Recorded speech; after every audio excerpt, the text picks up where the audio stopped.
Good morning, you guys. Today we're going to talk about installing these upper and lower control arms and the disc brake kit.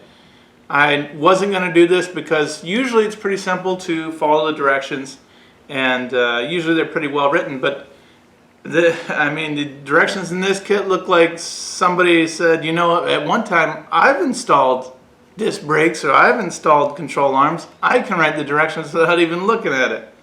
So if you follow these directions, it tells you to keep tightening these tie rod ends and everything else, whether you're doing uppers or lowers. I don't know about you, but I've never seen a tie rod attached to an upper. So the directions are a mess, and all of the specs weren't even here. They were missing some of the parts on the installation. And again, this is the Summit Racing kit. I mean, same as the Speedway kit. And in fact, if you look at the video for Speedway Motors or whatever it is, there's a video of them installing it, but they don't show you how to do it. They just say, here's what we did, here's what we didn't do, and here's the issues we found. But again, they didn't install the shield. They didn't do a lot of stuff in that video. So unfortunately, I thought I'd help you out. So this is 64 to 72 Chevelle GTO 442 control arms, upper and lowers, and then disc brake conversion kit for the 72 Chevelle. These are the ball joints that come standard in that kit. I don't see anything wrong with these ball joints. I did read on Chevelle forum how one of these lower ball joints had broken, and the reason for that is if you look at this ball joint, if you look at the ball joint itself, it actually gets smaller past the lip right here, so it becomes very thin metal, and this is where it broke off on that guy's Chevelle. I don't know if you can see it. I hope you can. But as you can see, it just narrows down. And this is where it broke. It broke down here as he was exiting the highway. So I think maybe that was an issue with, you know, is a rare issue. I don't think there's a common issue with these ball joints. I again switched to Pro Forge only because I wanted the longer ball joint. So that's out of the way. The next thing we need to talk about are these are the types of spring compressors. So this is a compressed spring. I already started to compress because I was going to install it, and then I decided to do this video for you guys. You have to have an internal spring compressor. You can't use an external one. Let me see if I got it right here. So the external one bolts to the springs. You put one on both sides. The horseshoe clips around a spring. You tighten it down, and this is what compresses the spring. Well, due to the restriction you have of space, the only one you can use is an internal spring compressor, and you might have to fish hook this thing out once you get it done. But you need to pay attention to the size of your pockets so you know where to install this thing, and you'll see that when I show you the control arms. So you must have an internal spring compressor. This is an OEM part number 27035, and there's that part number. And again, it's an OEM coil spring compressor. We're going to go ahead and put this all together right here on the table, and I'll show you guys the issues I had. First thing you do is it tells you to put the caliper on here, right? The caliper mounting bracket, and you're going to use the supplied bolts. The issue with this is they don't mention the shield, right? You need to put the shield on before you put the bolts on. And then they don't mention the gasket. Now this gasket just keeps dust out, and it's going to go on first. Then you put your caliper in place, your caliper mounting bracket. Then you put your shield on, and then you can throw this bolt in here. It does tell you the torque specs of these bolts. However, in the directions, it is missing a bolt. And that's basically to hold this other side of this cover on. I used the supplied bolt again to hold this caliper mounting bracket on. Slide it through. Throw this on. Again, this is a 2-inch drop, so this spindle mount's been raised to give me that drop. Now the next thing you want to do is go ahead and throw on your steering bracket that you had to take off, right? You're reusing this. You need to make sure that you put it the right way, so it should go Yep, to the front, which is the opposite of this bracket. What it's going to do is it's going to horseshoe over so there's room for this ball joint, and it faces outward and has a nice little space in it to make sure it doesn't hit anything. Again, you take that, use the supplied longer bolts. Nuts are all facing towards the inside.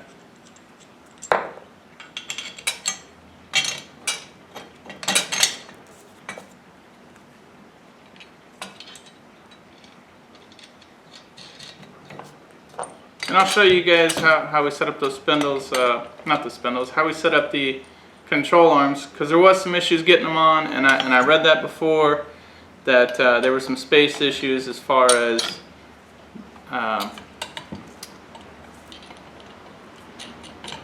the cast or whatever they were using wasn't correct, and there wasn't enough space to mount it to the frame. So these are all the bolts. That's what it should look like when you're done. And again, we'll torque it in place right here. So this upper bolt is supposed to be 90 foot-pounds, the one with no nut on it. It's a big bolt, that makes sense to me. 90 foot-pounds. I know it says 100, sorry. So this is 100, and then the rest of these are all going to be 75. Next, we're going to put these rotors together by packing the bearings. We're going to pack the bearings, put the rear bearing in place, and then we're going to put that seal, that inside seal, we're going to tap it in with a socket that is just big enough to fit in our hole and keeps from damaging that seal. I'm sure most of you guys know how to pack bearings, but just in case you don't, I'll show you how to do it by hand. I use lithium grease, you can use bearing grease. It's just a labor of love, I guess, but they do have machines, they have tools for this to help you pack bearings, but it's good to know how to do it by hand. I don't have any more room for more tools, so I'll show you how to pack it by hand. As you can see, I got my gloves out, I got my grease out, and I've already put this together, but I'm going to just show you guys the key to packing bearings by hand. We want to pack from the outside, so we want to pack from the wider piece to the inside.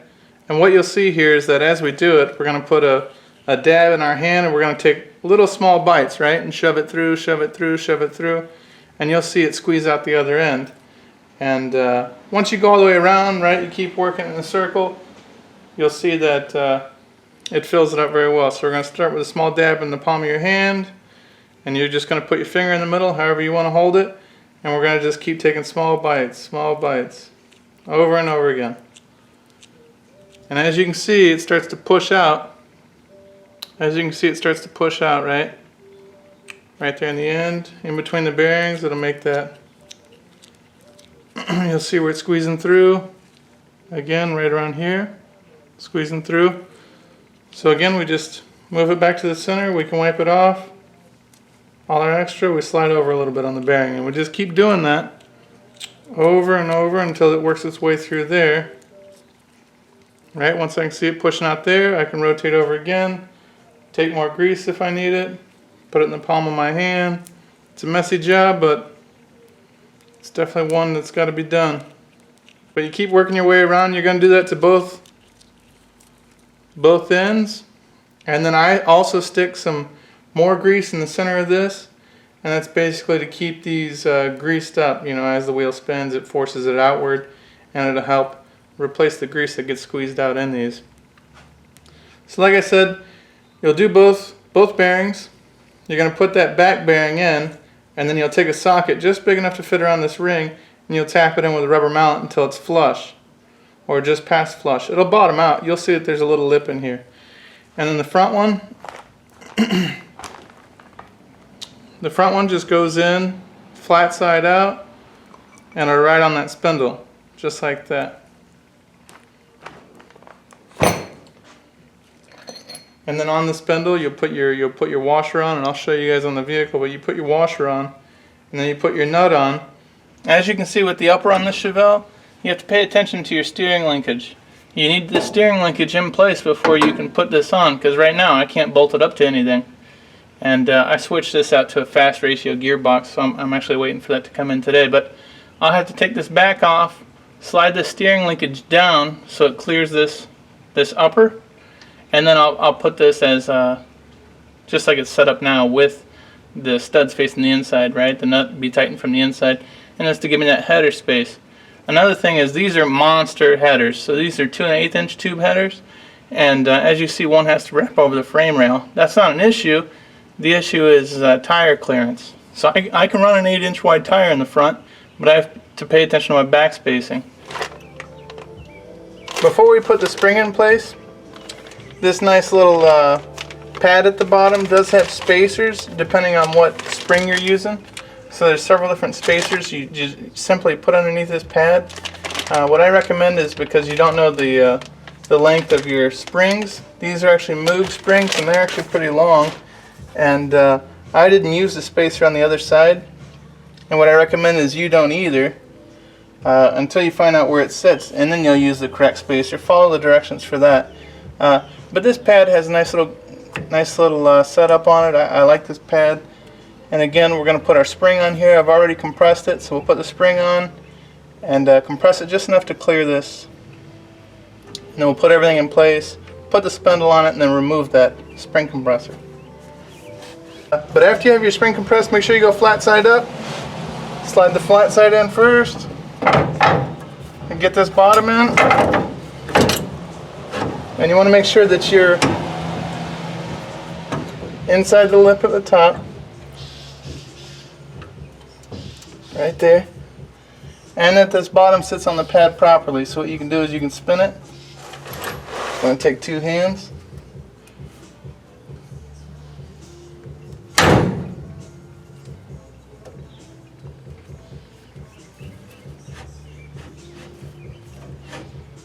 Right there.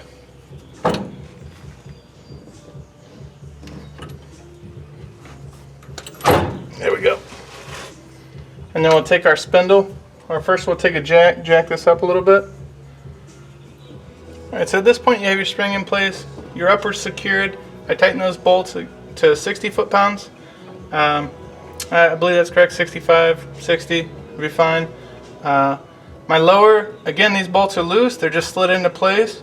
We'll tighten this down and we'll secure all these castle nuts on the upper after we have preload on it. We've removed this tensioner and we have it sitting where it should be, right height.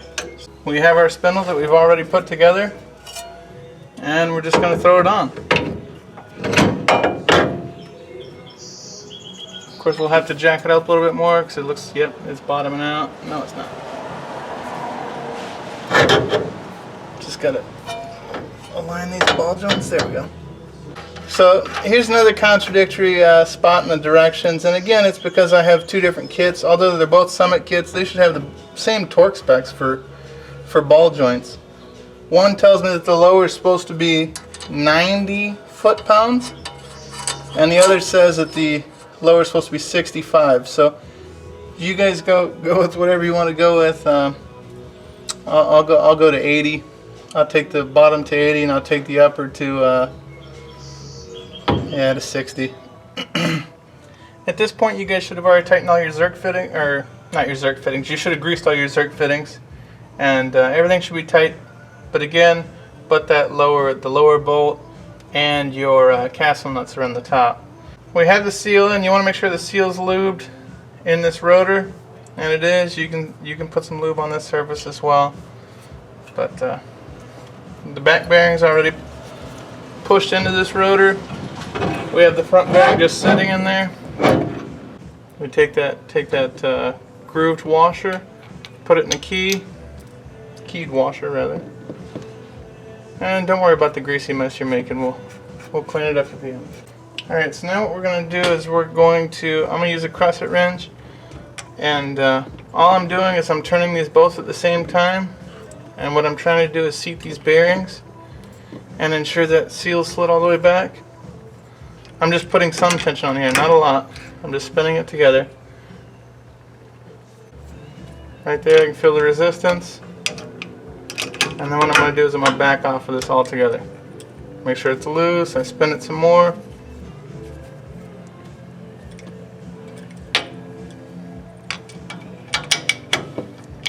And then I do the same thing. I make sure it's seated, I tighten it down nice and slow.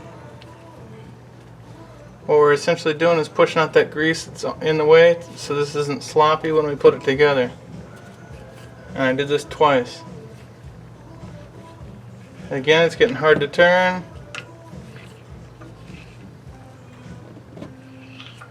So I'm going to back it off again. Now this last time, I'm going to just make sure it's snug. Alright, and then you take the cap, use a rubber mallet. I don't have a rubber mallet next to me. And we're just going to tap this on. Tap it on all the way. Now next, we're going to go ahead and put our shock in. We've already taken this compressor out. We're just going to slide the shock in from the bottom, tighten that up, and then again we'll lift up on the bottom of this mount. We don't want to lift up over here where the ball joint is because we don't want to mess up the zerk fitting. So we'll lift up over here underneath the shock once we put it in, lift it up to ride height, and we'll see once we start lifting up off the jack. So we'll lift it up and go ahead and tighten these.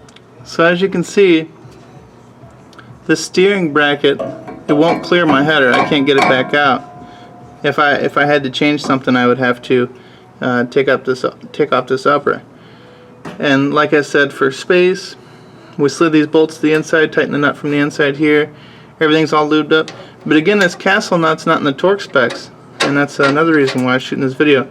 So we're just going to tighten this castle nut to factory torque spec, which is again after we preload it, right? We lifted it up.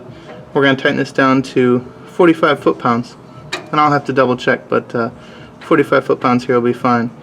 And that's it. Sorry guys, I almost left you hanging on this caliper. So the caliper is very simple. The caliper itself has this nice little pin in it, right? This is called a what do they call this? A sliding pin. And all it's going to do is slide through the back and secure it this way. So this outside ear will be on the outside over here. Make sure you don't lose the pad.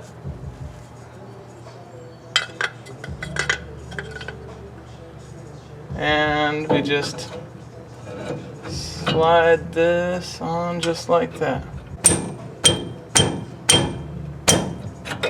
There we go.